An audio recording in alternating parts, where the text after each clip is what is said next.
confidence. It's both easier and harder than you think. Allow me to explain. Work hard, rest often. What is going on, everyone? If you're new around here, my name is Finn Badgley. I'm a commercial photographer and all-around content creator. And I'm also a model, and something that I've learned through that is how to be more confident, as well as just this whole YouTube journey, content creation, etc. I've found that in my life, I've become a lot more confident over the past couple years. And I don't think it's by accident, because it was something that I knew I was struggling with, but wanted to change.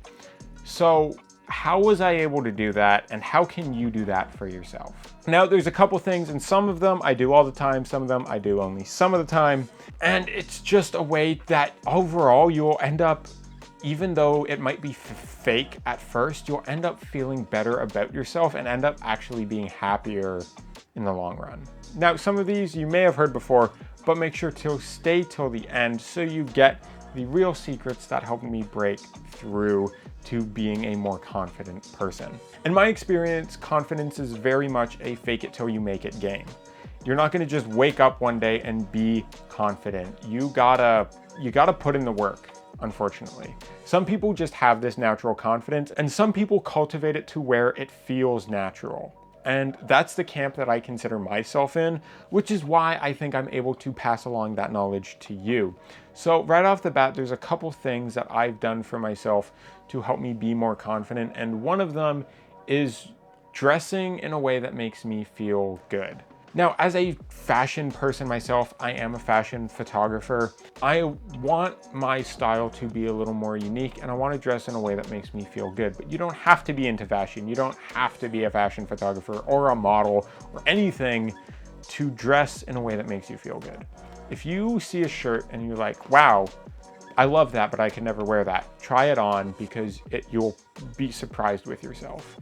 Sometimes I would actually do this when I would be out with friends, is I would go somewhere and something would be absolutely ridiculous, and I would look at it and go, I don't know if I hate it or love it, but I'm gonna try it on anyways. And sometimes I end up absolutely loving it. I have a polka dot suit for that reason.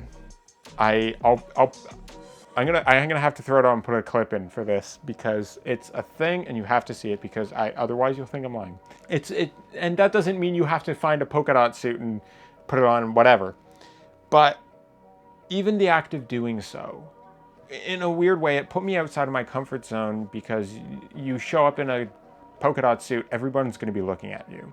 So you end up getting a lot more attention, and the Leo in me might be loving that attention, but it's also something where you put yourself out of your comfort zone in a way that you still feel good, and people are giving you compliments, and that makes you feel better. And not to say that you're dressing for external validation, because really, at the end of the day, it matters about you and how you feel. And if something makes you feel good, wear it. And I don't necessarily mean like, oh, good, like comfy, like, you know, I love sweats as much as the next person, but there are times when you just need to throw on a white leather jacket. Find clothing that fits you well in a way that, like, even for me, for the longest time, because I'm quite tall, I'm about 6'5", I was buying shirts that were a little too large for me. Like the shoulders wouldn't quite hit where they were supposed to, and it would just look a little big and it just didn't look as fitted, as nice as it shouldn't, and it didn't make me feel as good as I wanted to because of that. And then once I started realizing, oh, I'm like a size or two smaller than I think I am, suddenly I started liking the way I looked more, and other people started complimenting me more because of that. But also, because I liked the way I looked more, I was able to walk into a room a little bit differently, with a little more spring in my step, as it were. And then people kind of saw, oh, you're elevated a little bit. You know, you stand a little taller, which is another thing. Posture is huge. Like, if I'm not feeling confident, I'm just gonna be like this. And I'm just gonna be hunched over, and my back's gonna hurt, my neck's gonna hurt, and people are gonna think, okay, yeah, whatever, this person is just, you know, slumped over like everyone else. But if I have my shoulders back, if I have my head tall, suddenly everyone's like, oh, this person knows what they're doing.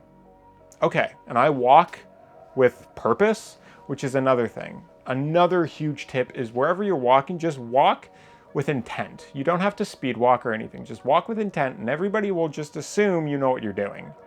It's a weird thing, and this even happens. Try this at work. If somebody thinks you're lazy, just walk with a purpose, and they'll just think, oh, this person's getting the ish done because they're just walking with intent. They look like they're on a mission, so you assume they are. These are little psychological hacks that change the way people think about you. And all of this will also translate to how you are on camera as well. And there's a bunch of other tricks, like the whole squinch thing. If you like pinch your eyes and give this kind of look and you give a little smirk or something and change up the way you're looking. And you can also do other things to play off of these psychological hacks, like lower your voice and change the way that you're talking.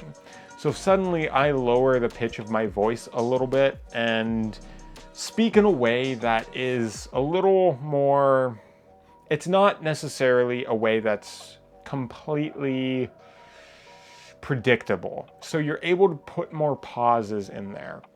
You extend certain words more. It feels more interesting to whoever's listening. It's something that I'm doing right now as I'm talking to you. Like even there, that little pause or that little holding that word a little longer, it's able to keep people interested. They're like, oh, what's this person gonna say next? What's their next move gonna be? And suddenly it makes them feel like, oh, this person's interesting. This person, I wanna be around this person. It's this like magnetic effect that you end up getting as a result. So maybe play around with that. You don't have to change the way you talk, but it can be a way that you can appear more confident and more interesting to the people in your life. You see politicians do this all the time. Why? Because it works. There are these little things that play on our brain to ultimately change up how people view us. And you know what? I don't really think it's unethical to be using them because it's just a very natural way to appear more confident. Like I said, fake it till you make it. Now, this isn't an overnight thing either. For me, it took years to get to this point. Because there'd be, you stare at yourself in the mirror and you're trying to hype yourself up. And I still have my down days. I still have days where I'm self-conscious and down on myself, and moments where I'll be at a high one moment and a real low the next. And that's okay. Because part of it is allowing yourself to be okay with that. It's not criticizing your every move. And honestly, this is something where therapy and stuff like that can help as well.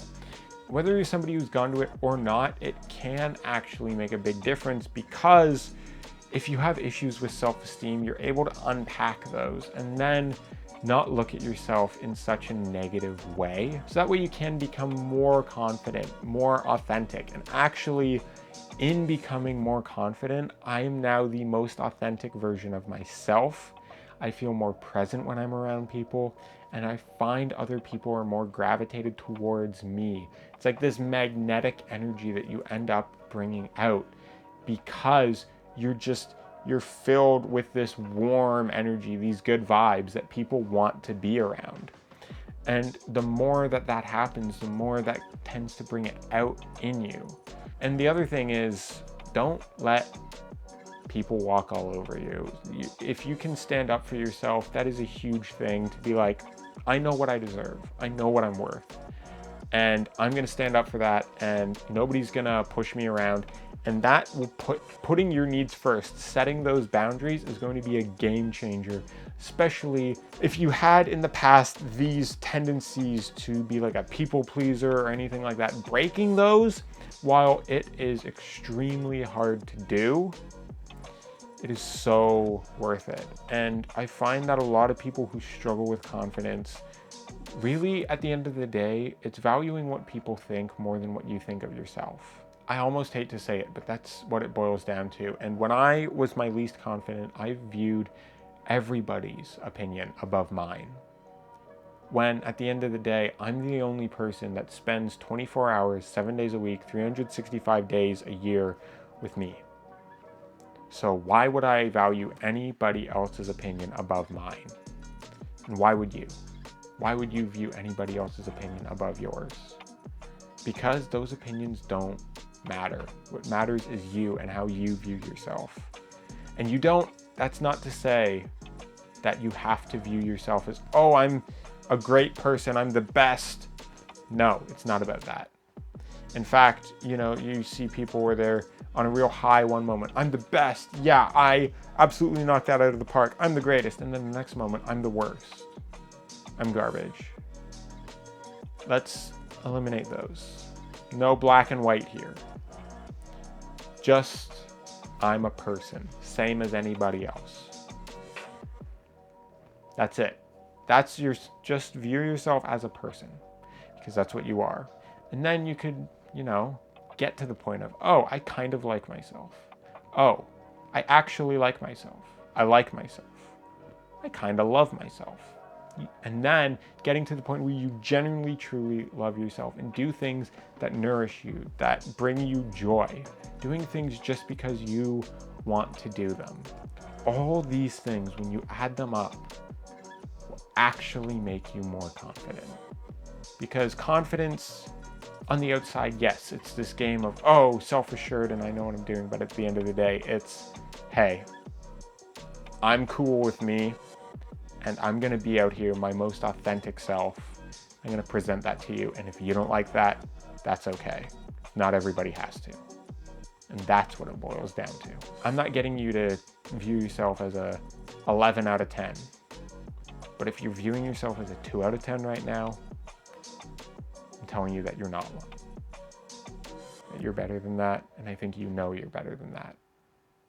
It takes time, but you'll get there.